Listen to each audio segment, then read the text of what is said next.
Sekelompok mahasiswa dari berbagai latar belakang yang berbeda ditugaskan untuk menjalani program kuliah kerja nyata di sebuah desa terpencil yang berada di ambang penggusuran.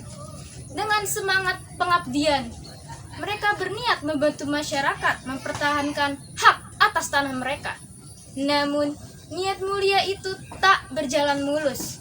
Perbedaan pandangan, ego yang saling berbenturan, serta komunikasi yang tidak efektif di antara mereka sendiri maupun warga desa membuat kondisi semakin rumit. Minimnya informasi mengenai kondisi sosial dan budaya setempat memperparah kesenjangan di antara mereka dengan masyarakat yang mereka coba bantu. Alih-alih menjadi agen perubahan, mereka justru terjebak dalam konflik internal dan eksternal yang menguji solidaritas, empati, serta makna sejati dari pengabdian. Di sebuah warung kayu sederhana, mahasiswa mulai berdatangan satu persatu. Suasananya santai dan penuh canda.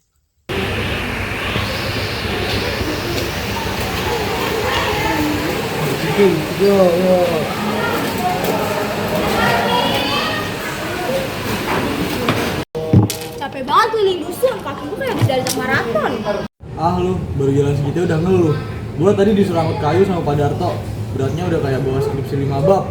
Tadi aku diajarin sama ibu-ibu di sini cara baca mimpi lewat daun kelor. Katanya kalau mimpi ada deras berarti ada rezeki. Ngomongin Cibul tuh keren juga ya. Gue ketemu batu panjang berdiri di kebun warga yang katanya penjaga dusun. Penjaga dusun maksudnya? Katanya buat mencegah roh jahat, biar gak ada yang berani menyentuh. Wah, bisa jadi bentuk totem ya, kayak di struktur-struktur simbolik gitu.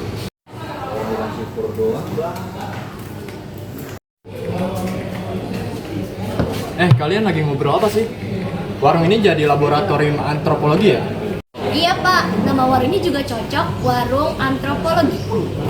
Dulu saya yang kasih nama itu, soalnya dulu juga saya terjebak. Maksudnya, terserap di dunia kalian. Bapak juga antropolog? Dulu iya, sekarang saya hanya sebagai penyeduh kopi dan penafsir ekspresi galau saja. Pak, bener gak sih kalau antropologi itu cuma dipakai di proyek-proyek doang, habis itu ditinggalin? Kalau kamu datang cuma buat data, kamu akan pulang dengan kertas. Tapi kalau kamu datang buat manusia, kamu akan pulang dengan kisah.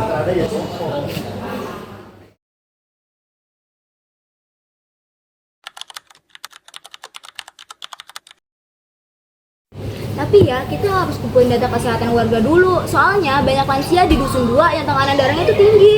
Tapi Aska, kita belum kenal siapa-siapa. Kalau tiba-tiba datang bawa alat medis, nanti warga bisa mikir aneh-aneh.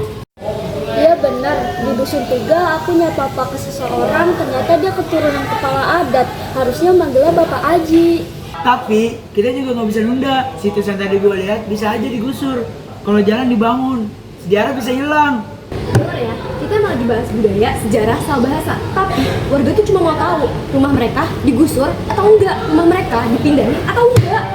Justru itu, kalau kita tahu data kesehatan warga, bisa jadi masukan buat dinas sebelum penggusuran. Jangan sampai mereka dikorbankan secara diam-diam. Tapi pendekatan budaya itu penting. Kalau warga merasa kita agresif, mereka bisa nutup diri. Udah kejadian sama tim relawan sebelumnya. Gue dengar ada tim yang masuk ke rumah warga, ambil foto nisan buat arsip budaya. Tanpa izin, hasilnya mereka diusir. Lagian ya, komunikasi aja udah ribet. Ada dusun yang manggilnya aku kamu, ada yang pulau panjenengan. Salah dikit aja bisa jadi masalah. Coba kalian lihat lebih jauh deh, semua pendekatan kalian tuh penting, tapi jangan ngerasa satu lebih unggul dari yang lain dong. Ilmu kalian tuh kayak rempah, ada yang tajam, ada yang wangi. Kalau dicampur benar, hasilnya hasilnya akan sedap. Jadi, jangan saling matiin rasa.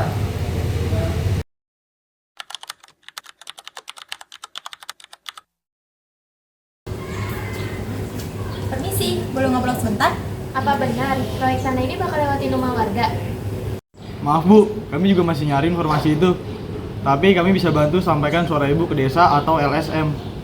Saya juga mau ngobrol sama ibu-ibu di sini, tapi dengan logat yang mereka nyaman. Nah, saya baru aja belajar logat sini kemarin.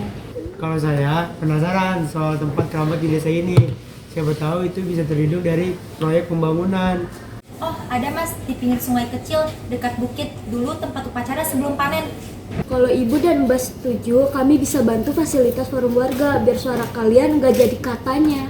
Kalau kalian mau bantu, kami senang. Tapi jangan janji kosong ya. Banyak yang datang, foto-foto, lalu hilang. Kami nggak mau jadi yang seperti itu, Bu.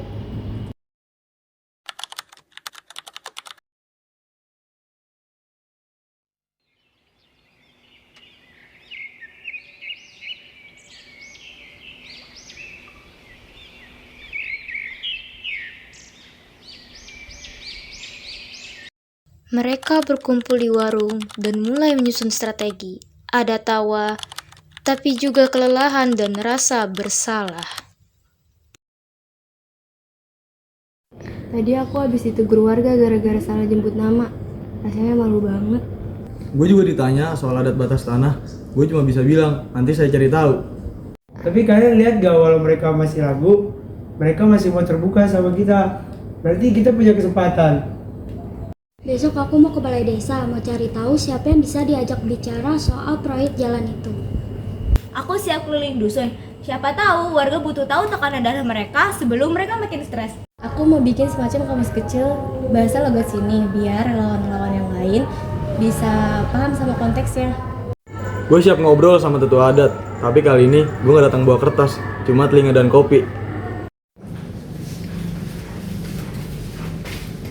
Kalian mulai paham, antropologi itu bukan tentang tahu apa, tapi kamu tahu siapa.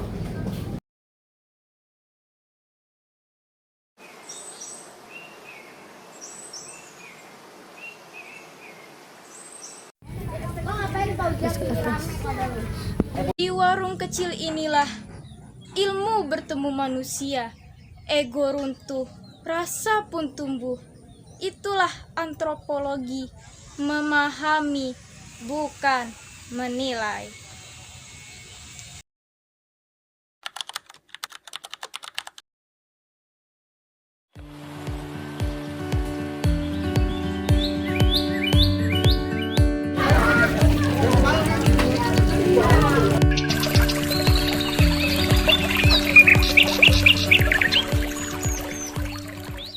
Ternyata data itu penting, tapi tidak lebih penting dari mengetahui siapa yang dibalik angka. Budaya itu bukan sekedar materi kuliah, tapi nafas sehari-hari yang harus kita hayati. Bahasa adalah jembatan, tapi juga bisa jadi jurang. Tugas kita adalah membangun jembatan itu. Sejarah bukan cuma catatan, tapi identitas yang perlu kita jaga. Dan antropologi bukan soal yang tahu paling banyak, tapi tentang hadir yang paling sungguh. Ini jadi saksi, di mana mahasiswa belajar bukan jadi peneliti, tapi jadi manusia. Kami adalah antropologi, manusia adalah bahan ajar kami.